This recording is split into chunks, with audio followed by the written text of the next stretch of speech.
इस कहानी की शुरुआत में हमें कुछ परियों को मस्ती करते हुए दिखाया जाता है जो अपने साथियों के साथ अपनी पहली गर्मी मनाने नीचे धरती पर आई थी। टेरेस नाम का एक फेरी अपनी दोस्त टिंकरबेल से पूछता है कि क्या तुम धरती पर अपनी पहली गर्मी को मनाने के लिए तैयार हो। टिंकरबेल कहती है कि धरती पर सब काफी अच्छा है, मुझे यकीन नहीं हो रहा कि यहाँ ऐसा खूबसूरत मौसम होगा। सभी फेरीज फेरी कैंप में जाते हैं। टेरेंस टिंकरबेल से कहता है कि मैं तुम्हें धरती के कैंप को दिखाता हूँ, पर ये खुले में नहीं है क्योंकि हमें इंसानों से छुप कर रहना होगा। टिंकरबेल फेरी कैंप देखकर काफी खुश होती है और वो सभी के पास जाकर पूछती है कि मैं आपकी मदद करूं, मगर सब उसे मना कर देते हैं। टेरेंस टिंकरबेल से कहता है कि मुझे और भी दूसरे कैंप में जादू दिखाने जाना है, मैं तुम्हें कुछ दिनों बाद मिलता हूँ, और वहाँ से चला जाता है। टिंकरबेल उड़कर कैंप से बाहर जाने लगती है। विद्या टिंकरबेल को रोकती है और उसे पूछती है कि तुम इंसानों के घर की तरफ जा रही थी। टिंकरबेल झूठ बोलते हुए कहती है कि मुझे नहीं पता था कि यहाँ इंसान भी रहते हैं। इरिडेसा सभी फेरी से कहती है कि यहाँ इंसानों के घर हैं, मगर हम खुद उनसे दूर रहेंगे। सिल्वरफिश सभी से कहती है कि आज तूफान आ सकता है। फान कहती है कि आज का दिन काफी अच्छा और साफ है, तुम्हें ऐसा लगता है कि तूफान आने वाला है। फान एक तितली को पेंट कर रही थी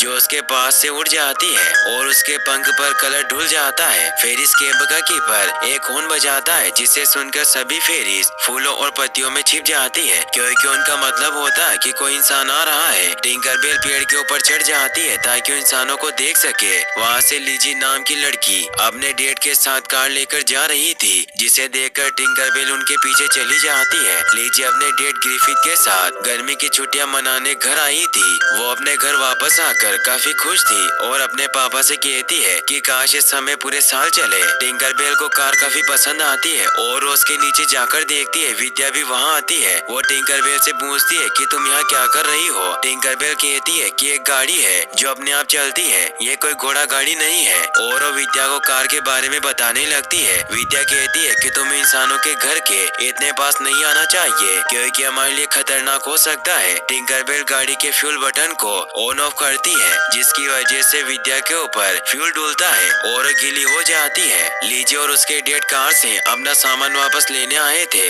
लीजी को तितली दिखाई देती है जो फान के हाथ से उड़ गई थी। लीजी अपने डेट से कहती है कि तितली कौन सी नस्ल की है। लीजी के डेट कहते हैं कि इसके दोनों पंख अलग अलग रंग के हैं जिसकी वजह से मैं इसे पहचान नहीं पा रहा। लीजी कहती है कि फेरिस ने इसे इस तरह से कलर किया होगा। ग्रिफिथ कहते हैं कि फेरी नहीं होती, वो बस एक कल्पना है, और वो घर के अंदर जाने लगते हैं। लीजी अपने डेट से साथ घूमने चलने को कहती है। ग्रिफिथ कहते हैं कि मुझे अपने फील्ड जनरल से कल रात को मिलना है जिसकी वजह से मैं आज ही चला जाऊंगा, तुम्हारे सोने से पहले मैं घर आ जाऊंगा, और दोनों वहाँ से चले जाते हैं। टिंकरबेल विद्या से कहती है कि अब हम मुड़कर जा सकते हैं। विद्या कहती है कि मैं उड़ नहीं सकती, मेरे पंख गीले हैं। टिंकरबेल कहती है कि तुम्हें पैदल चलना होगा मगर मैं तुम्हारे साथ रहूंगी, और वो दोनों वहाँ से चली जाती है। वहीं लीजी एक पेड़ के नीचे फेरिस के लिए एक घर बनाकर वहाँ से चली जाती है। टिंकरबेल विद्या से कार के बारे में बात करती है जिसकी वजह से विद्या काफी परेशान होती है और उड़ने की कोशिश करती है मगर वो नहीं उड़ पाती। टिंकरबेल को कुछ शर्ट के बटन दिखाई देते हैं जिन्हें देखकर वो कहती है कि मैंने कैंप के अंदर ले जाऊंगी। विद्या बटन को फेंक देती है, तभी दोनों को लीजी का बनाया हुआ घर दिखाई देता है। टिंकरबेल घर के पास जाती है और विद्या से कहती है कि घर के बोर्ड पर फेरिस का स्वागत है ऐसा लिखा हुआ था। विद्या कहती है कि घर इंसानों का है और बोर्ड पर भी इंसानों ने लिखा होगा, इसीलिए तुम्हें घर के अंदर नहीं जाना चाहिए। टिंकरबेल विद्या की बात नहीं सुनती और घर के अंदर चली जाती है। विद्या टिंकरबेल को डराने के लिए घर के दरवाजे को जोर से बंद कर देती है मगर टिंकरबेल नहीं डरती। तभी वहाँ लीजी आ जाती है। विद्या टिंकरबेल से कहती है कि यहाँ कोई आ रहा है और गेट को खोलने की कोशिश करती है मगर गेट अटक जाता है और नहीं खुलता। विद्या वहाँ से उड़कर छिप जाती है। टिंकरबेल डरने लगती है और गेट को खोलने की कोशिश करती है मगर गेट नहीं खुलता। लीजी गेट को हिलता देखती है और घर में झांककर देखती है। उसे घर में एक फेरी दिखाई देती है और उसे देखकर काफी खुश हो जाती है। लीजी फेरी के बारे में अपने पापा को बताने जाती है। विद्या भी लीजी के पीछे आती है। लीजी अपने पापा को फेरी को दिखाती है मगर वो बिजी होने की वजह से नहीं देखते और लीजी को एक तितली बताते हैं जिसे उन्होंने पकड़ रखा था।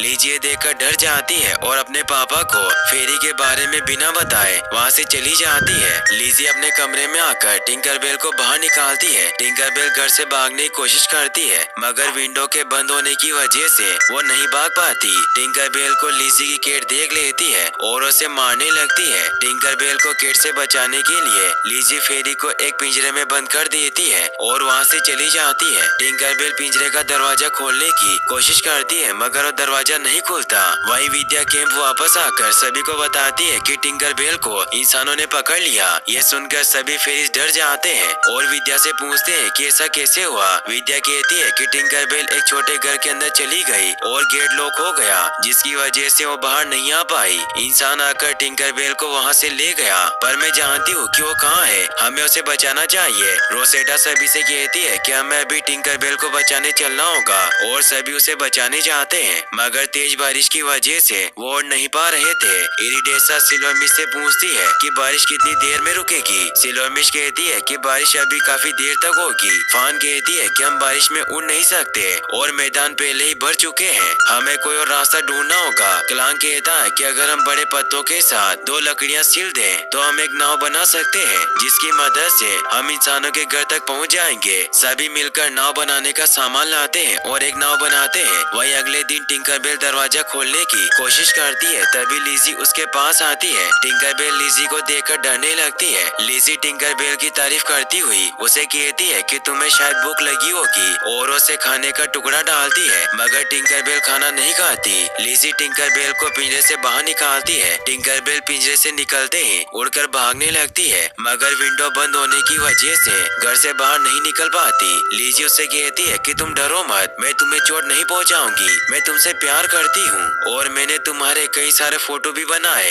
और वो टिंकरबेल को फेरिस की कुछ फोटो दिखाती है जो उसने बचपन में बनाए थे। लिजी टिंकरबेल से पूछती है कि फेरिस ही तितलियों को पेंट करती है। टिंकरबेल गर्दन हिलाकर समझाती है कि फेरिस ही तितलियां पेंट करती है। लिजी टिंकरबेल से बहुत सारे सवाल पूछती है। टिंकरबेल उसके सवालों का जवाब देती है मगर लिजी को उसकी आवाज नहीं सुनाई देती और एक घंटी बजने जैसी आवाज आती है। लिजी टिंकरबेल को फेरिस के लिए बनाया हुआ घर बताती है। टिंकरबेल लिजी से इशारों में पूछती है कि क्या ये घर तुमने बनाया है। लिजी कहती है कि इसे मैंने बनाया और वो फेरी से उसका नाम पूछती है। टिंकरबेल इशारों में उसे अपना नाम बताती है। लिजी फेरी के इशारों से समझ जाती है और टिंकरबेल से हाथ मिलाती है। ग्रिफिन लिजी की आवाज सुनकर उसके कमरे में आते हैं और उससे पूछते हैं कि तुम किससे बात कर रही थी। लिजी कहती है कि मैं अपनी ड्राइंग से बात कर रही थी। ग्रिफिन लिजी से कहते हैं कि मेरे पास कुछ पुरानी डायरिया है, मुझे लगता है कि तुम्हें उन्हें पढ़ने से खुशी मिलेगी। लिजी कहती है कि क्या आपके पास कोई फेरी की डायरी है। ग्रिफिथ कहते हैं कि डायरी रिसर्च और फैक्ट पर लिखी हुई है और फेरिस की डायरी लिखने से कोई मतलब नहीं क्योंकि उनका कोई प्रूफ नहीं,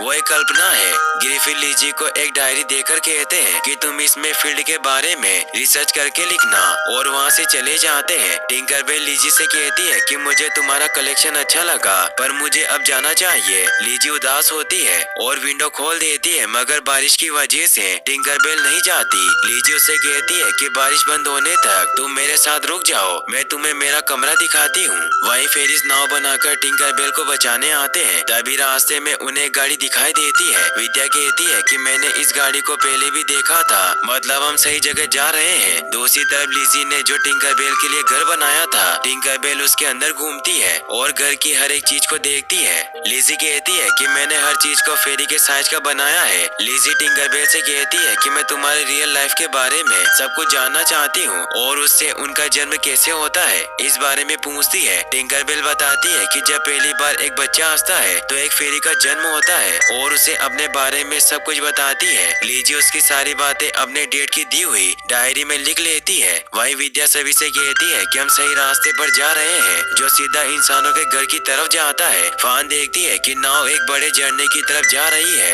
और वो इसके बारे में सभी को बताती है। सभी फेरी ये बात सुनकर डर जाती है और सभी नाव को घुमाने की कोशिश करते हैं मगर नाव झरने से नीचे गिरने लगती है। सिल्वरमेंट अपनी शक्तियों से सभी को बचा लेती है। क्लार्क को एक शर्ट का बटन मिलता है जिसे देखने के बाद विद्या को रास्ता पता चल जाता है। वहीं लिजी टिंकरबेल से कहती है कि बारिश रुक गई है, तुम्हें अब जाना चाहिए और उसे एक कागज का छाता देती है जो उसे बारिश से गीला होने से बचाएगा। टिंकरबेल के चले जाने से लिजी काफी उदास होती है। टिंकरबेल लिजी को गले लगाती है और वहाँ से चली जाती है। लिजी अपने डेट को फेरी की डायरी दिखाने जाती है। ग्रिफिथ घर में टपक रहे पानी को रोकने की कोशिश कर रहे थे, इस वजह से वो लिजी की डायरी नहीं देखते। लीजी वहाँ से उदास होकर चली जाती है। लीजी अपने कमरे में जाकर डायरी को देखकर रोने लगती है। वहाँ टिंकर बेल आती है जिसे देखकर लीजी काफी खुश हो गई थी और टिंकर बेल से कहती है कि मेरे डेट के पास मेरे लिए टाइम नहीं, वो अपने काम में व्यस्त रहते हैं। वही सभी फेरीज पानी की वजह से कीचड़ में चलती है। विद्या कीचड़ में फंस जाती है। सभी फेरीज उसे निकालने लगती है। तभी वहाँ एक कार आ जाती है। इरिडेसा कार को रोकने के लिए कार के ड्राइवर की आंखों में लाइट डालती है जिसकी वजह से उसे कुछ दिखाई नहीं देता और वो कार रोककर बाहर निकलकर इधर उधर देखता है। फान ड्राइवर की शू लेस पकड़ लेती है और सभी से कहती है कि लेस को टाइट पकड़े रखो। ड्राइवर जैसे ही वहाँ से चलने लगता है, लेस की वजह से सभी फेरीज कीचड़ से बाहर निकल जाती है। वही लिज़ी टिंकर बेल के साथ चाय पीती है और सो जाती है। टिंकर बेल छत से टपक रहे पानी को रोकने के लिए छत के सभी लीकेज को एक नली से जोड़ देती है जिसकी वजह से पानी नली से होता हुआ बाहर निकल जाता है। टिंकर बेल को एक तितली बोतल में बंद दिखाई देती है जिसे वो बाहर निकाल देती है और वो लिज़ी को आकर जगाती है। गिरिफी लिज़ी के पास आते हैं जिसकी वजह से टिंकर बेल छिप जाती है। गिरिफी लिज़ी से कहते हैं कि बाहर बारिश हो रही है लेकिन घर में पानी नहीं टपक रहा, ये कैसे हो सकता है। लिज़ी समझ जाती है कि सब टिंकर बेल ने किया ताकि उसके पापा लिज़ी के साथ टाइम बिता सके, मगर लिज़ी अपने पापा को कमरे से बाहर भेज देती है। टिंकर बेल कहती है कि तुम्हें अपने पापा को अपनी डायरी अभी बतानी थी। लिज़ी टिंकर बेल की बात मानकर अपने पापा के पास जाती है। गिरिफी लिज़ी से गुस्सा होकर कहते हैं कि मैंने बोतल में एक तितली को कैद कर रखा था, वो कहाँ गई, मुझे उसे म्यूजियम में ले जाना था। गिरिफी लिज़ी से कहते हैं कि घर में तुम्हारे और मेरे सिवा कोई नहीं है, तितली को मैंने बाहर नहीं निकाला, इसका मतलब तुमने उसे उड़ा दिया। लिज़ी कहती है कि ये सब मैंने नहीं किया। वो लिज़ी को अपने कमरे में जाने को कहते हैं क्योंकि उन्हें लगता है कि तितली को लिज़ी ने उड़ा दिया। वहीं सभी फेरीज टिंकर बेल का मजाक बनाते हुए कहती है कि टिंकर बेल को कोई कैसे पकड़ सकता है। विद्या कहती है कि मेरी वजह से टिंकर बेल खतरे में है क्योंकि मैंने उसे सबक सिखाने के लिए दरवाजे को लगा दिया मगर वो फिर से नहीं खुला। सभी फेरीज विद्या से कहती है कि अगर तुम टिंकर बेल के साथ नहीं होती तो अपने आप को और भी मुसीबत में डाल सकती थी, मगर अब हम उसे बचा लेंगे। क्लांक अपने साथी के साथ एक पत्थर के ऊपर चढ़ता है जहाँ से इंसानों का घर दिखाई दिया जिसकी वजह से वो काफी खुश होता है। वहीं लिज़ी टिंकर बेल से कहती है कि मैं अपने डेड को कुछ भी बताने की कोशिश करती हूँ मगर वो मेरी बात पर विश्वास नहीं करते और अपनी डायरी देखकर कहती है कि काश मैं भी तुम्हारी तरह उड़ पाती, फिर मैं भी तुम्हारी तरह फूलों का ध्यान रखती। टिंकर बेल फेरी को अपने साथ लाकर उसके ऊपर फेरी डस्ट डालती है जिसकी वजह से लिज़ी हवा में उड़ने लगती है। लिज़ी को हवा में उड़कर काफी मजा आता है और उड़ना सीख जाती है। वहीं सभी फेरी घर के अंदर आती है। विद्या कहती है कि एक छोटी लड़की ने टिंकर बेल को पिंजरे में डाल दिया था और घर के अंदर एक बड़ा इंसान है जो तितलियों को पसंद नहीं करता और उन्हें पकड़ कर रखता है। लेकिन सबसे बड़ी समस्या हमारे लिए एक बिल्ली है जो इस घर के अंदर रहती है। सभी केट का नाम सुनकर डर जाते हैं। केट कमरे के अंदर सभी फेरीज को देख लेती है और उन्हें मारने के लिए उनके पीछे दौड़ती है। केट क्लांक को पकड़ने वाली थी मगर वो चलकर कुछ प्लेट्स के ऊपर गिरता है जिसकी वजह से प्लेट्स में फेरी डस्ट गिर गई और सभी प्लेट्स हवा में उड़ने लगी। ये देखकर सभी फेरीज प्लेट्स के ऊपर बैठ जाती है और हवा में उड़ती हुई वहाँ से जाने लगती है। केट भी प्लेट के ऊपर चढ़ गई थी और सभी फेरीज के ऊपर हमला करने लगी जिसका शोर गिरिफी सुन लेते हैं और वो लिज़ी के कमरे में आकर उससे कहते हैं कि कमरे को देखकर ऐसा लग रहा है जैसे यहाँ कोई तूफान आया हो और तुमने छत के ऊपर अपने पैरों के निशान कैसे बनाए, तुम मुझे इन सब के बारे में सच बताओ। लिज़ी कहती है कि आप मेरी बात पर विश्वास नहीं करेंगे पर मैं हवा में उड़ रही थी एक फेरी की मदद से। गिरिफिथ काफी गुस्सा होते हैं और कहते हैं कि फेरी एक कल्पना है जिसके बारे में तुम बहुत बकवास कर चुकी हो। लिज़ी अपने डैड से कहती है कि ये सब सच है और ने अपनी डायरी बताती है जिसे देखकर गिरिफिथ कहते हैं कि ये डायरी मैंने तुम्हें इसीलिए दी थी ताकि तुम इसमें जमीन से जुड़ी बातें लिख सको, मगर तुमने इसे मूर्खों की तरह फेरिस की कहानियों से भर दिया। गिरिफिथ लिज़ी के कमरे में लगी सभी फेरिस की फोटो को फाड़ने लगते हैं। टिंकर बेल को ये सब देखकर काफी गुस्सा आता है और वो गिरिफिथ को डराने लगती है। गिरिफिथ टिंकर बेल को देखकर डर गए थे। लिज़ी उनसे कहती है कि फेरी असलियत में होती है और वो आपको नुकसान नहीं पहुंचाएगी। गिरिफिथ टिंकर बेल को एक बोतल में बंद करने वाले होते हैं तभी वहाँ विद्या आ जाती है और टिंकर बेल को बचाने की वजह से वो खुद बोतल में बंद हो गई, जिसे देखकर लिज़ी अपने डैड से उसे छोड़ने को कहती है। गिरिफिथ कहता है कि मैं इसे म्यूजियम में ले जाऊंगा और वहाँ से चला जाता है। लिज़ी टिंकर बेल से कहती है कि पापा फेरी को शहर ले जा रहे हैं, हमें उन्हें रोकना होगा। बाकी फेरी फेरी स्केट के ऊपर बैठकर आती है, जिन्हें देखकर टिंकरबेल कहती है कि हमें विद्या को बचाना होगा। इरिडेसा कहती है कि बारिश अभी भी हो रही है, जिसकी वजह से हम उड़ नहीं सकते। टिंकरबेल कहती है कि लीजी हमें शहर तक ले जाएगी। सभी फेरी लीजी को तैयार करके उसके ऊपर फेरी डस्ट डाल देती है, जिसकी वजह से लीजी फिर से उड़ने लगी और वो सभी को शहर की तरफ ले जाती है। टिंकरबेल को ग्रिफिथ दिखाई देता है और वो जल्दी से उड़कर कार का पीछा करके उसे खराब करने की कोशिश करती है और ऐसा करने में कामयाब हो जाती है, मगर अनफॉर्चुनेटली कार म्यूजियम के सामने पहुंच चुकी थी। लीजी अपने डेट को अंदर जाने से रोकती है। ग्रिफिथ लीजी को उड़ता देख काफी खुश होता है और लीजी को गले लगाकर विद्या को बोतल से बाहर निकाल देता है। सभी फेरी ग्रिफिथ के ऊपर फेरी डस्ट डालती है, जिसकी वजह से वो भी हवा में उड़ने लगता है और लीजी के साथ खूब मस्ती करता है। अगले दिन सभी फेरी लेजी और उसके डेट के साथ चाय पीते हैं। ग्रिफिथ सभी को लीजी की लिखी हुई स्टोरी पढ़कर सुनाते हैं। टेरेंस भी सभी के पास फिर से आ जाता है और ये कहानी यहीं पर खत्म हो जाती है।